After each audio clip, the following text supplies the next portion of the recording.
अपन ने जब पार्टनरशिप के फीचर्स पढ़े थे तो एक उसमें पॉइंट आया था कि पार्टनर्स के बीच में एक एग्रीमेंट होना चाहिए। तो पार्टनरशिप का फीचर है कि पार्टनर्स के बीच में एग्रीमेंट होना चाहिए। तो अब एग्रीमेंट क्या होता है ये अपन ने पढ़ा था। एग्रीमेंट होता है कि जब दो या दो से ज़्यादा जने कुछ काम करते हैं तो कुछ रूल्स या रेगुलेशंस बना लेते हैं कि भाई ये काम ऐसे किया जाएगा, ये काम ऐसे किया जाएगा, ऐसे कुछ रूल्स बना लेते हैं।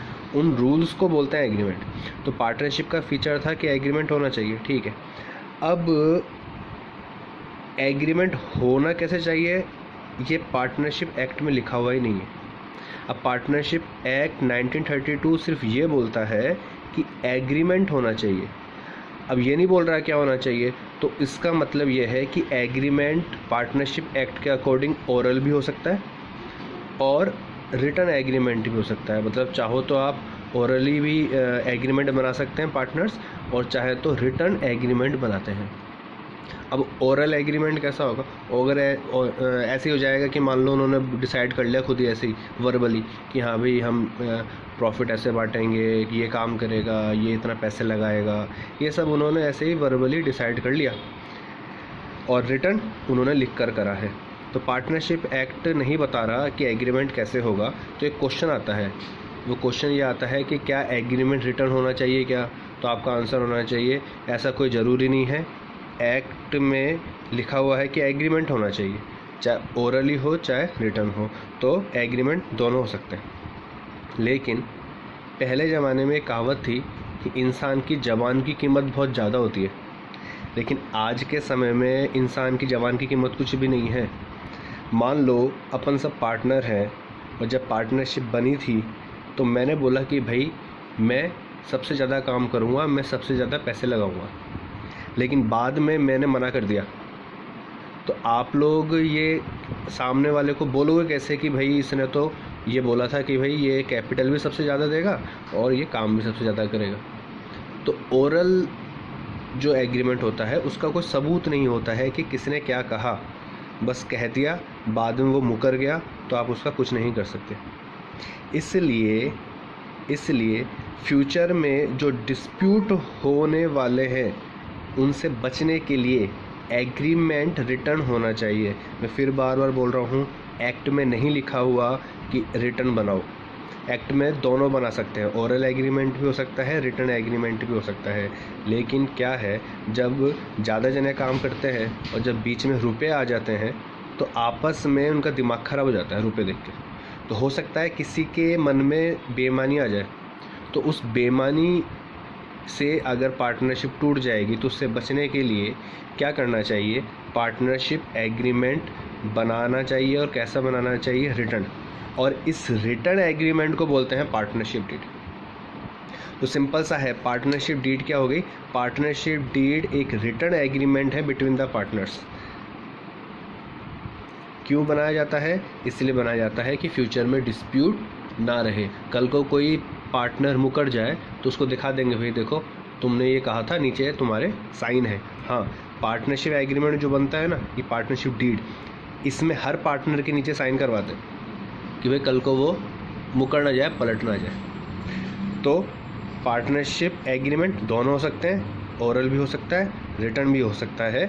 लेकिन अच्छा ये रहेगा कि पार्टनरशिप एग्रीमेंट रिटर्न होना चाहिए, और वो जो रिटर्न एग्रीमेंट है उसको ही बोलते हैं पार्टनरशिप डीड। अब इस पार्टनरशिप डीड में होता क्या क्या है? इस पार्टनरशिप डीड में क्या होगा?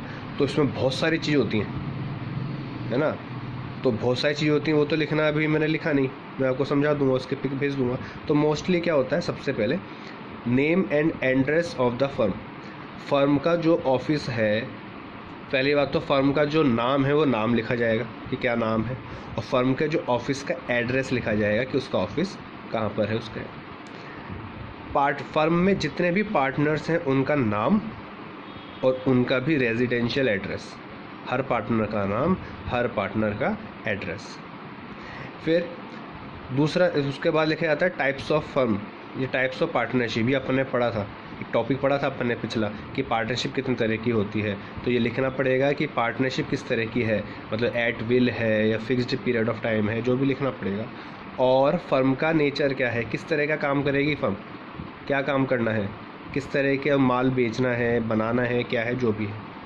Amount of capital contributed by each partner, her partner कितना कितना अमाउंट कैपिटल के रूप में कंट्रीब्यूट करेगा, कितना कितना कैपिटल लगाएगा फर्म में, ये भी उसमें लिखा जाएगा।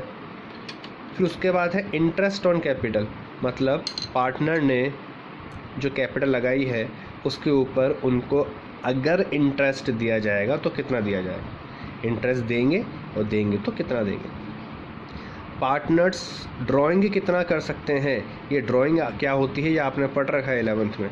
तो पार्टनर ड्राइंग कर सकते हैं तो कितना कर सकते हैं, उस ड्राइंग पर इंटरेस्ट कितना लिया जाएगा पार्टनर से। ये दोनों टॉपिक, इंटरेस्ट ऑन कैपिटल और इंटरेस्ट ऑन ड्राइंग, ये सेपरेटली बाद में पढ़ेंगे।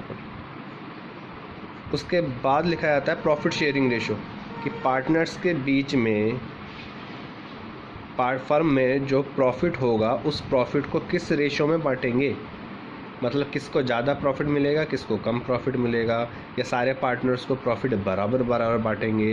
तो ये कुछ पॉइंट हैं जो उसमें पार्टनरशिप डीड में लिखे जाते हैं। और आगे लिखा हुआ है मैंने एक्सेट्रा, मतलब उसमें और भी बहुत सारी चीज़ें हैं कि ऑडिट होगी तो कब होगी, उसकी बुक्स ऑफ अकाउंट किस मेथड पे रखे जाएंगे, सही है ना। तो बहुत सारे उसका फाइनेंशियल ईयर क्या है, ये सब बहुत सारे टाइम इसमें लिखे जाते हैं। तो वो इतना ज़्यादा इंपॉर्टेंट नहीं है, मैं आपको बाद में भेज दूंगा। तो ये पार्टनरशिप डीड होती है। तो पार्टनरशिप डीड मतलब return agreement between the partners, return agreement between the partners partnership deed होती है।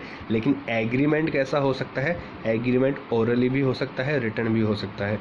पार्टनरशिप एक्ट में दोनों ही सही है, लेकिन डिस्प्यूट से बचने के लिए रिटर्न एग्रीमेंट बनाना ही अच्छा रहता है।